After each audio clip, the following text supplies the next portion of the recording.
Hello students, आज की इस क्लास में हम लेसन 4 का part A heat flow and temperature इसको डिस्कस करेंगे, रीड आउट करेंगे। तो स्टार्ट करते हैं बेटा, चलो। फर्स्ट है introduction. For thousands of years peoples have wondered about the nature of heat. हजारों सालों के लिए लोगों में आश्चर्य था कि प्रकृति की ऊष्मा ये क्या होती है। इसके बारे में लोगों को बहुत ही आश्चर्य था। वंडर्ड मतलब आश्चर्य। In the 19th century, the British scientist James Prescott Joule performed a series of experiments. 19th century के अंदर जो ब्रिटिश साइंटिस्ट था जिसका नाम था जेम्स प्रेस्कॉट जूल, इसने एक्सपेरिमेंट का एक सीरीज परफॉर्म की, प्रदर्शित की। दैट सीम टू शो, यह दिखाने के लिए दैट की objects in motion did Indeed produce heat, कि जब ऑब्जेक्ट मूव करते हैं, मोशन करते हैं, गति करते हैं तो वहाँ पर हीट प्रोड्यूस होती है। फर्दर मोर, इसी प्रकार जूल फाउंड दैट, जूल ने पाया कि the more motion that was the more heat was produce, अगर वस्तु ने अधिक मोशन की, अधिक गति की है तो अधिक मात्रा में हीट उत्पन्न होती है। You are probably familiar with this effect, आप सामान्यतः इस इफेक्ट को जानते भी होंगे। Although you may not be aware of it, या फिर आप नहीं भी जानते होंगे। मतलब दोनों कंडीशन, आप इसको बारे में पता भी होगा कि वस्तु मूव करती है तो हीट प्रोड्यूस करती है, और आपको नहीं भी पता हो सकता है। फॉर एग्जाम्पल, उदाहरण के लिए, have you ever rubbed your hands together to make them warm, क्या आपने अपनी हथेलियों को, अपने हाथों को गर्म करने के लिए कभी आपस में उनको रब किया है, रगड़ा है। अगर आपने सर्दी में देखा होगा, हमारे हाथ ठंडे हो जाते हैं तो हम आपस में हथेली को रगड़ करके उनको गर्म करते हैं, और जैसे हमने हथेली को आपस में रगड़ते हैं इस प्रकार से उनको, तो हमारी हथेली कुछ समय पश्चात क्या होती है, गर्म हो जाती है। या इसके अलावा आपने कभी देखा होगा कि अपने हैमर से एक नेल को, और perhaps hammered a nail and then notice how hot it has got, change in each case motion produce heat. आपने देखा होगा जब हम किसी हथौड़े से किसी कील को ठोकते हैं तो उसमें वो हीट, जो कील होती है वो भी गर्म हो जाती है। दोनों ही कंडीशन के अंदर जब मोशन होती है, जब हाथों को हम रगड़ते हैं, हाथों को गति में लाते हैं या फिर हथौड़ों को गति में लाते हैं, दोनों में ही क्या होती है, हीट प्रोड्यूस होती है। An understanding of heat and the role it play in lives of people is important for you. An understanding of heat and role it play in the lives of people. लोगों के जीवन में जो heat का role है उसको समझने के लिए, कि वो क्या भूमिका अदा करता है, यह आपको समझना बहुत ही आवश्यक है। हैंस इसलिए रीड दिस चैप्टर केयरफुली, इस चैप्टर को ध्यान से पढ़ेंगे। फर्स्ट है heat. If you put a pan on fire or a stove, it soon gets hot. अगर आपने एक पैन को एक आग पर या फिर स्टोव पे रखा है, स्टोव को हमने जला करके उसके ऊपर रखा है, तो जल्दी क्या हो जाता है, गर्म हो जाता है, हॉट हो जाता है। It does not look different, यह अलग से दिखाई नहीं देता। But something has obviously happen to it, लेकिन यह आप दिखाई नहीं देता, लेकिन वहाँ पर कुछ तो तेज़ी से होता है।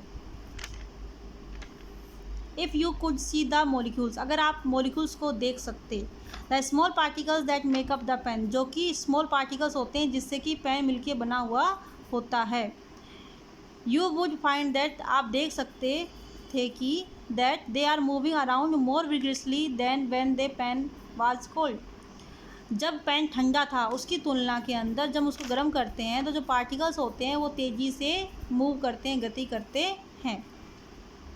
इन दिस वे, इस प्रकार से, यू वुड सी, आप देख सकोगे, दैट की heat is a form of energy, इस प्रकार से हम देख सकते हैं कि जो हीट है वो एक प्रकार की एनर्जी का रूप है।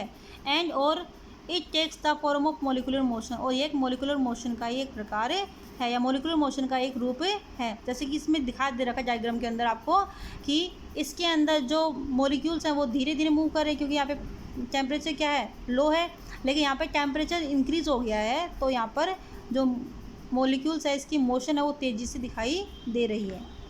आगे हम देखते हैं सोर्स ऑफ हीट, जो हीट का हमारा सोर्स है वो क्या होता है।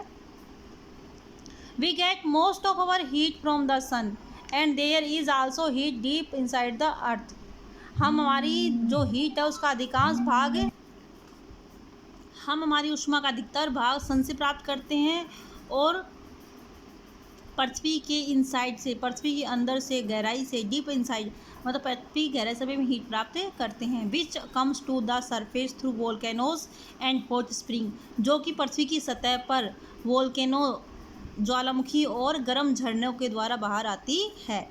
We produce heat by burning fuel such as coal और oil.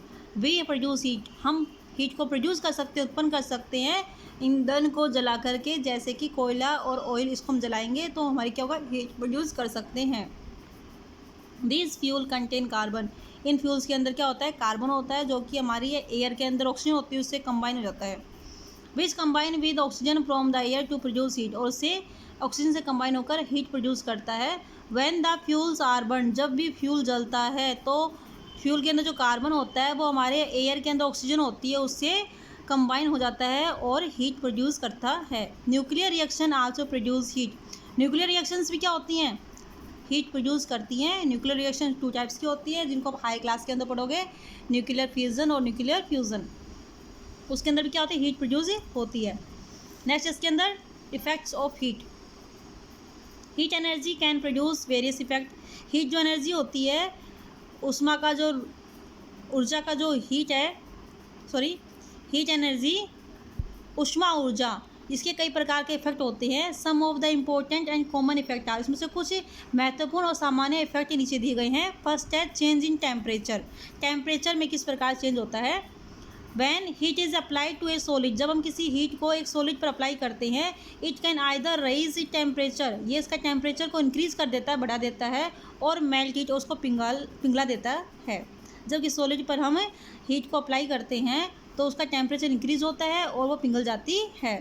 Heat which rise the temperature does so by making the solid molecules vibrate, heat होती है वो टेम्परेचर कैसे इंक्रीज करती है, जो उसके सॉलिड के मॉलिक्यूल्स होते हैं वो वाइब्रेट होंगे, कैसे होंगे, वाइब्रेट होंगे और मूव फास्ट, और तेज़ी से मूव करेंगे।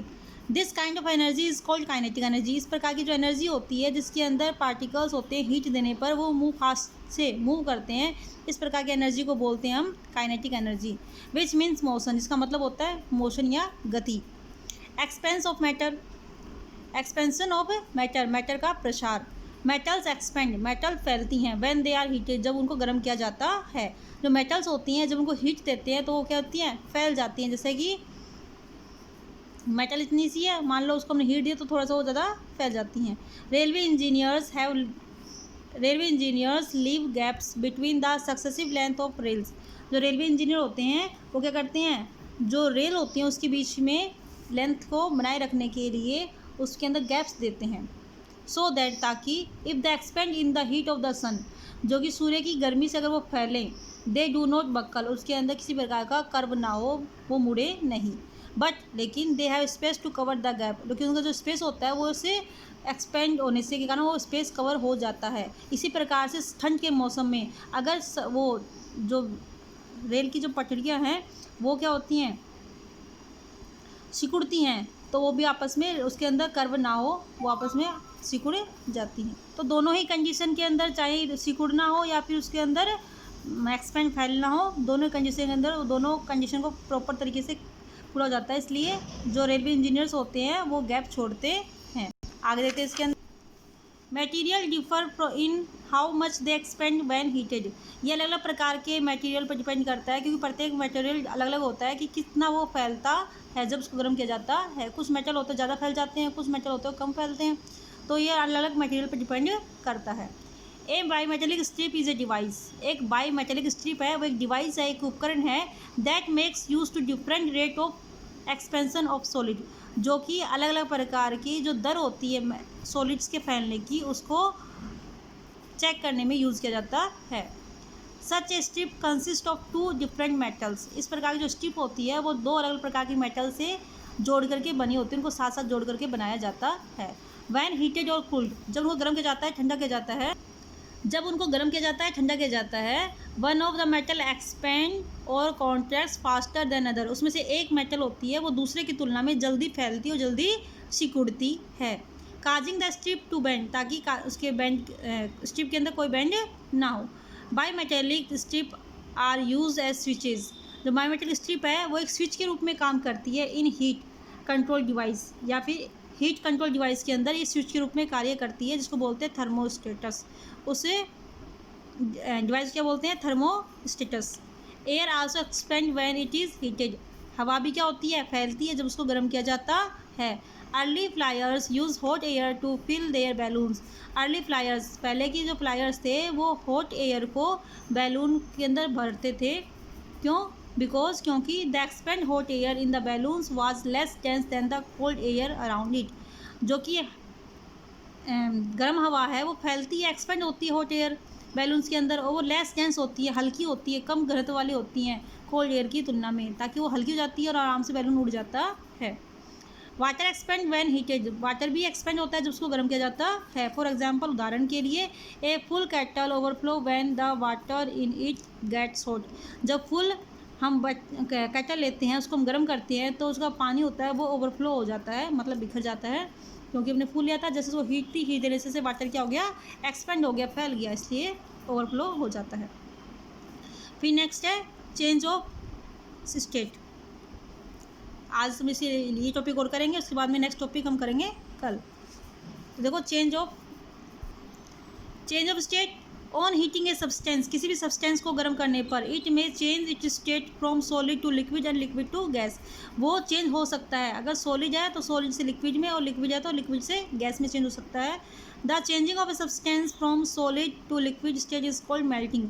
अगर कोई सब्सटेंस सॉलिड से लिक्विड में चेंज हो रहा है, सॉलिड अवस्था से लिक्विड अवस्था में चेंज हो रहा है, तो उसको बोलते हैं melting. This changing of state occur eight A definite temperature. ये चेंजिंग होता है ना, ये एक डेफिनाइट टेम्परेचर क्या होता है, इस टेम्परेचर को हम बोलते हैं मेल्टिंग पॉइंट। क्या बोलते हैं इसको? Melting point. The temperature at which a substance change state from solid to liquid is called its melting point. For example, उदाहरण के लिए, melting point of ice is 0 degree Celsius. जो आइस है उसका मेल्टिंग पॉइंट कितना है? 0 degree Celsius. मतलब वह टेम्परेचर जिसके ऊपर कोई सॉलिड है वो लिक्विड में चेंज हो रहा है, उस टेम्परेचर को बोलेंगे उसका मेल्टिंग पॉइंट। इसी प्रकार से changing of a substance from liquid state to vapour और gas state is called evaporisation. इसी प्रकार से कोई पदार्थ होता है वो लिक्विड स्टेट में है और वेपर या गैस में चेंज हो रहा है, तो उसको बोलेंगे इवेपोराइजेशन। ठीक है। दिस चेंज ऑफ स्टेट ओकर एट ए डेफिनाइट टेम्परेचर। इस प्रकार का जो स्टेट का चेंज होगा वो भी एक डेफिनाइट टेम्परेचर पे ही होगा, उस टेम्परेचर को हम बोलेंगे बॉइलिंग पॉइंट।